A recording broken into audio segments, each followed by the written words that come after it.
Praise the lord. క్రీస్తునందు సమాధానం మీకు కలుగునగాక. ఇదే కాలం ప్రార్థన కొరకై దేవుని లేఖనంలో నుంచి కీర్తనల గ్రంథం 119వ కీర్తన 34వ వచనం, 119వ కీర్తన 34వ వచనం మరియు 73వ వచనములో ఒక మాట జ్ఞాపకం చేస్తాను. క్లుప్తంగా 119:34. నీ ధర్మశాస్త్రమును అనుసరించుటకు నాకు బుద్ధి దయచేయము, నాకు బుద్ధి దయచేయము. 73వ వచనం, నీ చేతిలో నన్ను నిర్మించి నాకు రూపు ఏర్పరచను, నేను నీ ఆజ్ఞలను నేర్చుకున్నట్లు నాకు బుద్ధి దయచేయము, నాకు బుద్ధి దయచేయము. దేవుని వాక్యములో బుద్ధిమంతులు, బుద్ధిహీనులు అనేటువంటి సంగతిని గూర్చిన విశ్లేషణ సందర్భాలు మనకు జ్ఞాపకమే. శ్రేష్టమైన బుద్ధి గలవారు అని దానియేలు తన సంబంధించిన స్నేహితులను గురించి కూడా మాట రాబడింది. అధికమైన ఆలోచనయు గ్రహింపు శక్తియు అధిక బుద్ధియు అనుగ్రహించువాడు ఆయనే అని యెషయా 28వ అధ్యాయం 29వ వచనంలో రాబడింది.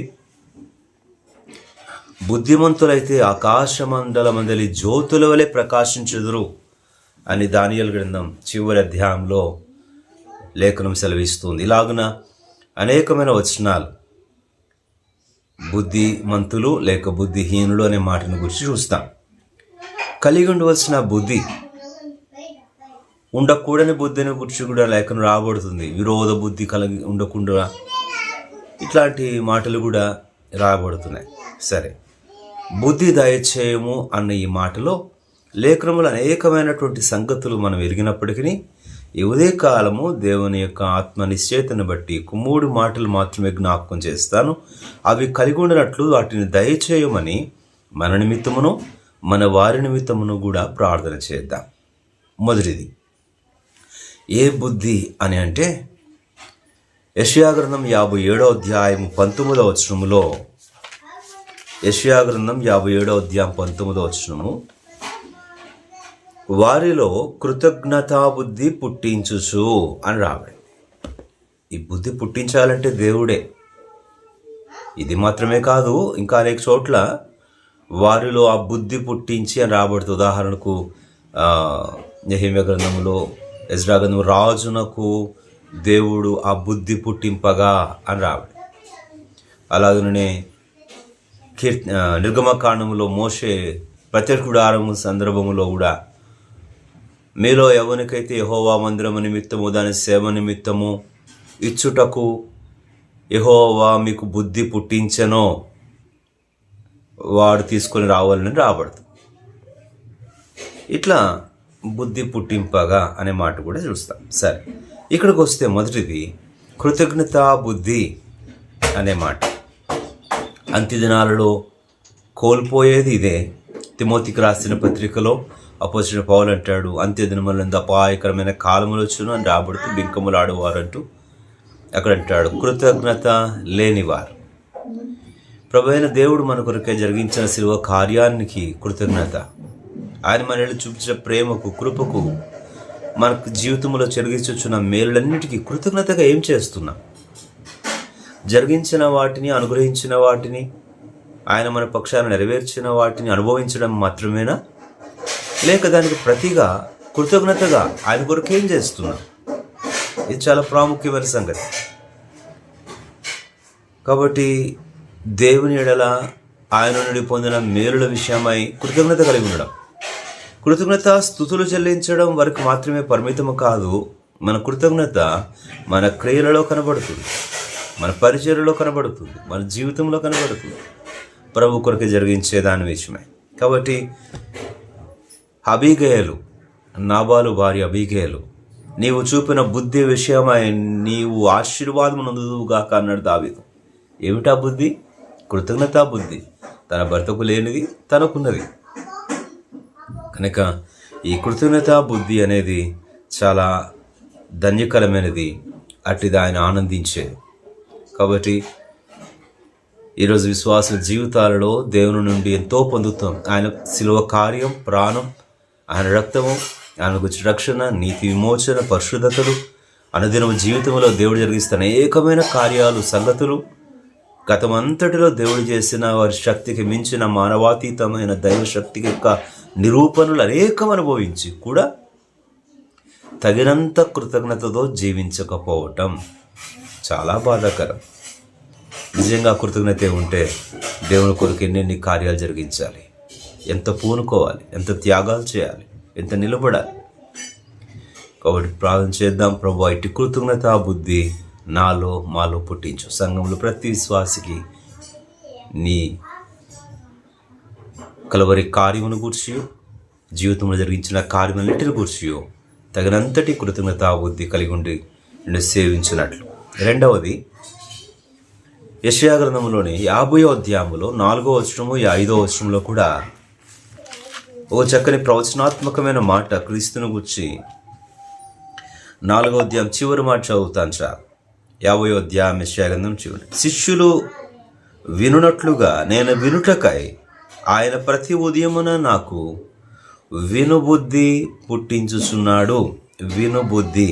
5వ వచనం మొదటి లైన్లో, ప్రభువు యెహోవా నా చెవికి వినుబుద్ధి పుట్టింపగా నేను ఆయన మీద తిరుగుబాటు చేయలేదు, వినకుండా నేను తొలగి పోలేదు. వినుబుద్ధి. కాబట్టి ఇది చాలా అమూల్యమైనది.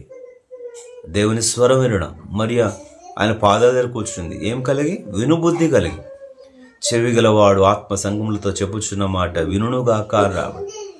కాబట్టి చెవులకు సున్నతి చేయబడాలి. వినుబుద్ధి అనేది చాలా ప్రాముఖ్యమైనది. కనుక మన జీవితాలలో కూడా దేవాది దేవుడు ఈ శ్రేష్టమైన వినుబుద్ధి పుట్టించు. ఆ నిత్యమైన స్వరం పాటలు పాడుతాం.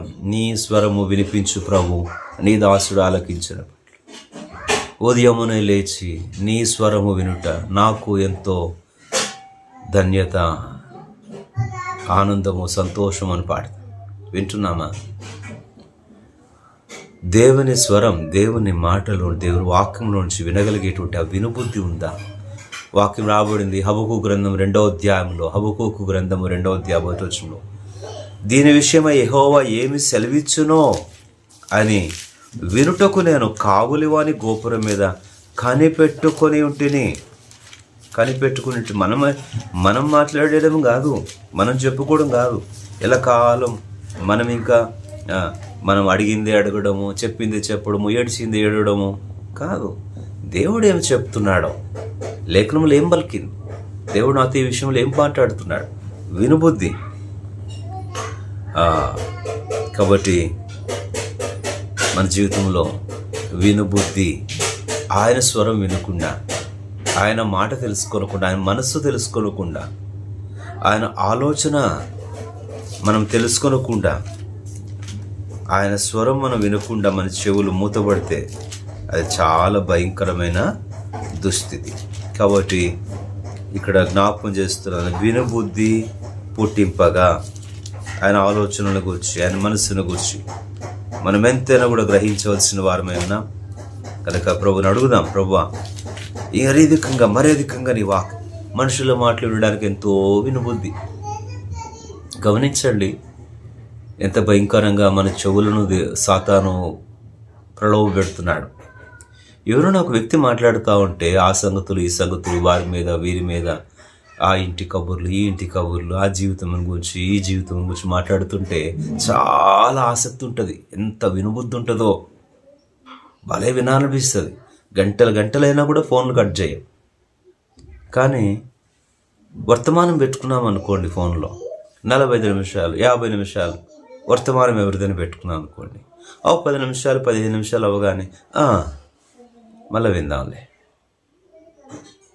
అదే మందిరంలో కూర్చున్నాం అనుకోండి, వాక్యం అవుతూ ఉంది, ఒక 5 నిమిషాలు 10 నిమిషాలకే కురుకు పట్టాడు. అయితే ఆలోచనలు చెదిరిపోవడం, ఇంకేదేదో రాసుకోవడం, ఇంకేదో చూసుకోవడం. వినుబుద్ధి చాలా ప్రాముఖ్యమైనది. కాబట్టి గుర్తుపెట్టుకుందాం, ఇట్టి వినుబుద్ధి చాలా ప్రాముఖ్యమైనది. కనుక వినుబుద్ధి. యాకోబు తన పత్రికలు కూడా రాచాడు, వినుటకు వేగిరపడువాడును, మాట్లాడుటకు నిదానించేవాడును, కోపగించుటకు నిదానించేవాడు. కనుక ప్రభు మన చెవులకు రక్తప్రోక్షణ దయచేయనుగాక, మన చెవులు సున్నతి చేయబడునుగాక. మూడవ ప్రాముఖ్యమైన బుద్ధి ఆయన మనకు దయచేయవలసింది ఈ అంత్య దినాలలో. అనేకమైన సంగతులు మీరు ఎరుగుదురు లేఖనంలో, కానీ ప్రాముఖ్యంగా ప్రభు ఆత్మ ఈ సమయంలో మనం తీసుకొచ్చేది 1 పేతురు 1వ అధ్యాయము 13వ వచనంలో, పేతురు రాసిన మొదటి పత్రిక 1వ అధ్యాయం 13వ వచనం. కాబట్టి మీ మనస్సు అనడము కట్టుకొని నిబ్బరమైన బుద్ధి గలవారై,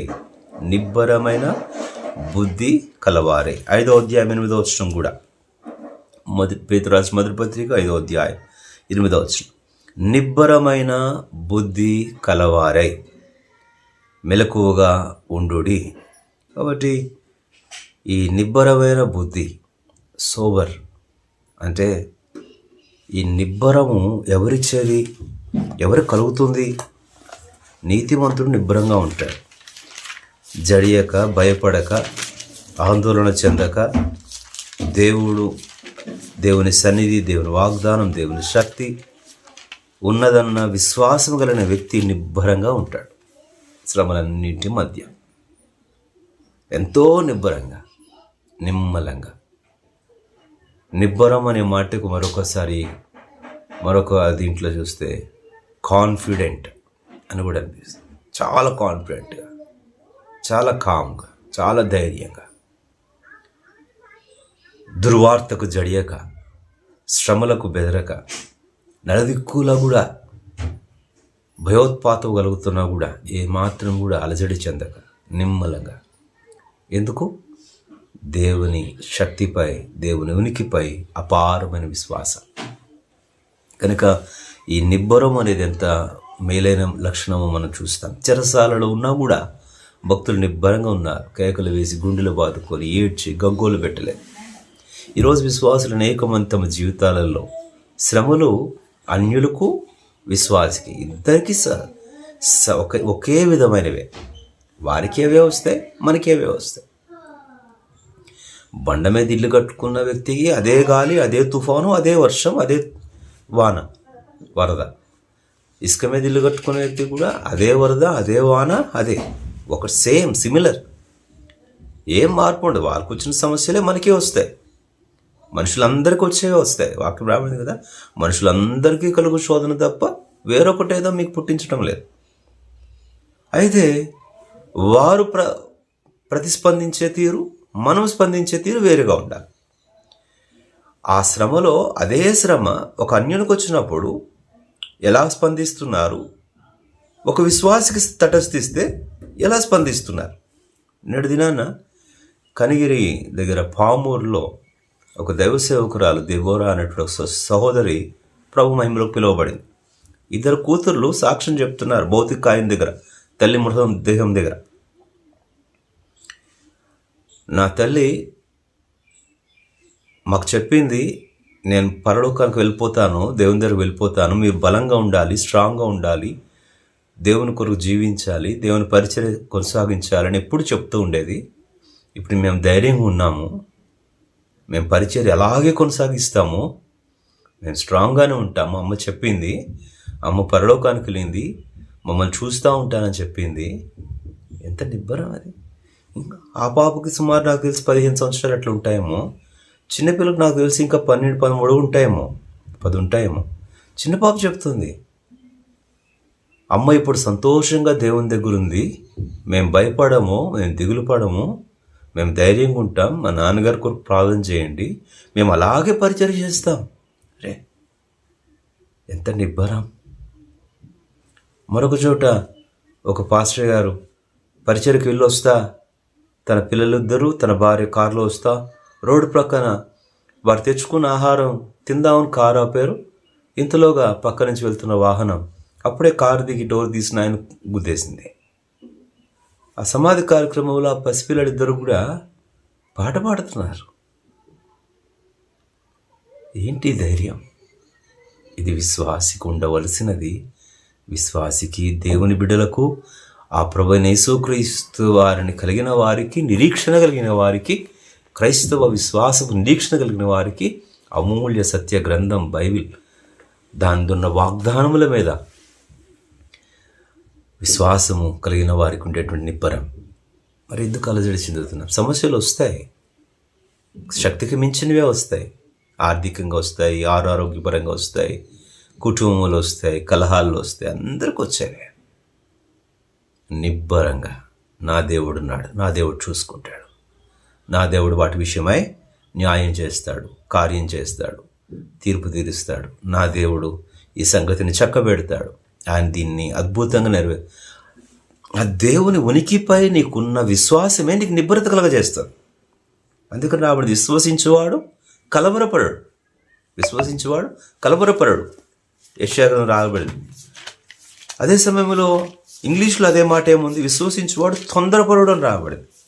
విశ్వసించువాడు తొందరపరుడు అని రాబడింది యెషయా 28:18 చివరి వచనంలో. కాబట్టి అట్టి విశ్వాసం చేత కలిగేటువంటి నిబ్బరమైన బుద్ధి కలిగి ఉండాలని ఈ ఉదయకాలం ప్రార్థన చేద్దాం. బుద్ధి నాకు దయచేయము, కృతజ్ఞత బుద్ధి నాలో పుట్టించు ప్రభు, విను బుద్ధి నాకు పుట్టించు ప్రభు, ఈ నిబ్బరమైన బుద్ధి మాకు అనుగ్రహించు. తద్వారా మా జీవితాలలో మరింత ఆశీర్వాదం పొందినట్లు, ఇట్టి శ్రేష్టమైన బుద్ధి గల వారమై మేము బుద్ధిమంతులుగా జీవించినట్లు బుద్ధి మాకు దయచేయి.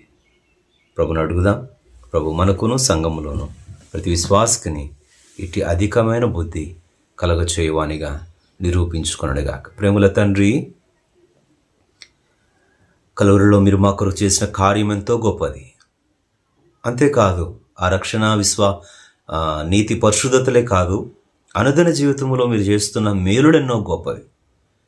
వాటన్నిటిని అనుభవిస్తున్న మేము ప్రతిగా చూపించవలసిన కృతజ్ఞత, నీ కొరకు చేయవలసిన పరిచర్య, సేవ, ప్రకటన, నీ కొరకై మేము నిరూపించుకోవాల్సినటువంటి కృతజ్ఞత క్రియలు అనేక ఇచ్చుకోవాల్సినవి ప్రభువా, కృతజ్ఞత చూపించవలసిన అనేకం ఉన్నాయి. అది మాటలకే పరిమితంగా కాదు కానీ, ప్రభువా స్తోత్రం స్తుతి అని ఒక మాటతో చెప్పేయడానికే కాదు కానీ, జీవితంలో ఆ కృతజ్ఞత బుద్ధిని చూపించాల్సిన ఎన్నో సంగతులు ఉన్నాయి.